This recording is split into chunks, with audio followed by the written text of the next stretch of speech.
Namaste students. Today we are going to read this chapter, The 100 Dresses. This story is about a girl, Wanda Petransky, a Polish girl. She was from Poland. She was not an American, who used to live in a small town of America. All the children in Wanda's class were Americans. They used to make fun of her name. They used to find Wanda Petransky a very strange name. They found it very difficult to say. Then there were two girls, Maddie and Peggy, in Wanda's class. Peggy used to make fun of Wanda's blue faded dress. Peggy used to ask Wanda how many dresses you have hanging up in your almirah, and Wanda used to say 100. Maddie sometimes used to feel bad about Wanda, but she did not have the courage to stop Peggy. Now the story begins. Today Monday, Wanda Petransky was not in her seat. Note, not in her seat. Generally children they use on her seat. But nobody, not even Peggy and Madeline, her classmates, the girls who started all the fun, noticed her absence. Usually, Wanda sat in the seat next to the last seat in the last row in room 13. So she used to sit in the last row in room number 13. She sat in the corner of the room where the rough boys, rough means naughty boys, violent boys, who did not make good marks, sat. They were not getting good marks. The corner of the room where there was most scuffling of feet. Scuffling means movement of feet. Most roars of laughter when anything funny was said, and most mud and dirt on the floor. Wanda did not sit there because she was rough, she was naughty and noisy. On the contrary, opposite to that, she was very quiet and rarely said anything at all. And nobody had ever heard her laugh out loud. Sometimes she twisted her mouth into a crooked sort of smile. But that was all. So she was never making any noise. She was never laughing aloud. Sometimes she used to smile, twisting her mouth. Nobody knew exactly why Wanda sat in that seat, unless it was because she came all the way from Boggins Heights. So what was the reason why she used to sit in that last seat? Because she used to come from Boggins Heights, the muddy area. And her feet were usually caked means covered with dry mud. But no one really thought much about Wanda Petransky once she sat in the corner of the room. But on Wednesday, Peggy and Maddie, who sat down front with other children who got good marks, so where Peggy and Maddie used to sit in front with those children who were getting good marks and who did not track in a whole lot of mud. Who did not track in a whole lot of mud means their passage from their home to school wasn't muddy. So they did notice that Wanda wasn't there. So on Wednesday they noticed that Wanda wasn't there. Monday and Tuesday they did not notice. Peggy was the most popular girl in school. She was pretty. She had many pretty clothes and her hair was curly.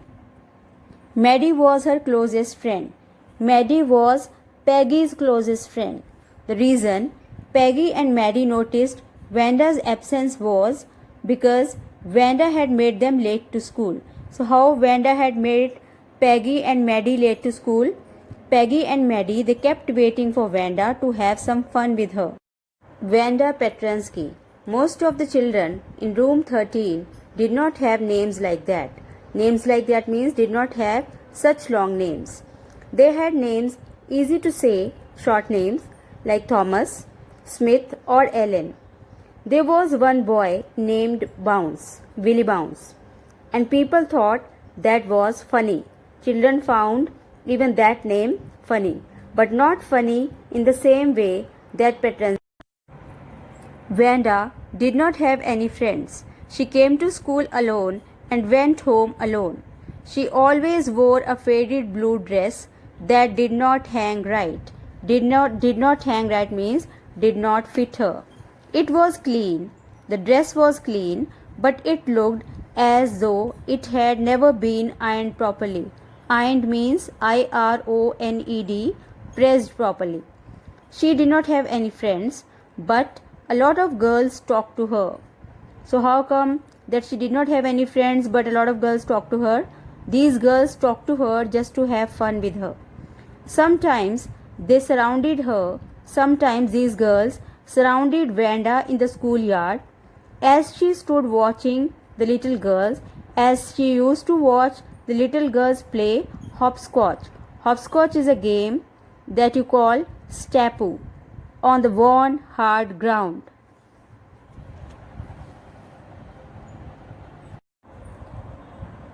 Peggy used to say in a most courteous, most polite manner, as though she were talking to Miss Mason, as though Peggy was talking to her teacher, Miss Mason, and she used to ask Vanda, Vanda, how many dresses did you say you had hanging up in your closet?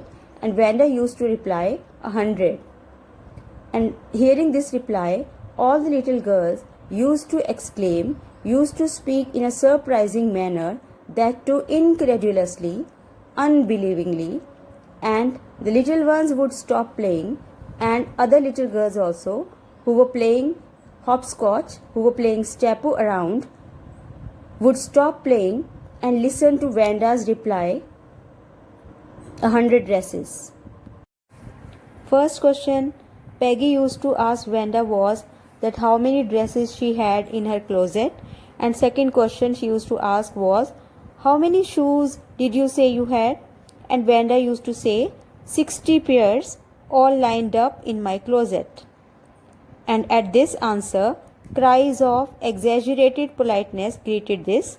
And when Vanda used to say 60 pairs, then Peggy used to ask her, all alike, all same? And Vanda used to say, oh no, every pair is different, all colors. That means she had shoes of all colors, all lined up in her almirah. Peggy wasn't really cruel, otherwise she was a kind-hearted girl. She protected even small children from bullies. And she cried for hours if she saw that any ill treatment was given to any animal. If anybody had said to Peggy, don't you think that this is a cruel way to treat Vanda? She would say, why did Vanda say she had 100 dresses? Anybody could tell that was a lie. Why did she want to lie? And she wasn't just an ordinary person. Peggy used to say that Vanda was not an ordinary girl. She was as strange as her name. And then she added, anyway, Peggy and Maddie never made Vanda cry.